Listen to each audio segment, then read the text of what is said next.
For this exercise, we'll be working with the query results from the last section, which were pubs in the British Pubs collection located in Scotland. Let's create a Scottish Info database and add our results there. We'll start by right-clicking the connection and selecting Add Database. Type Scottish Info in the database name text box and click OK. You should see a new database node called Scottish Info. Right-click this and click Add Collection. Then type Scottish Pubs as the collection name and click Create. Return to your previous query results in the British Pubs Collection tab and click Export on the global toolbar. Current query results should be selected by default. This time we want to export to another collection. Under Target Connection, click on the link to connect to a server. This will open the Connection Manager.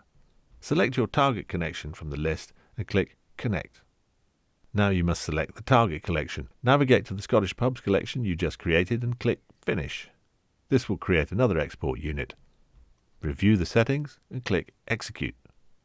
Return to the open Scottish Pubs collection and click the Refresh button. You should now see the first 50 imported documents. In the connection tree, right-click the Pubs database and click Drop Database. Confirm you want to drop database, and then do the same for the Scottish Info database.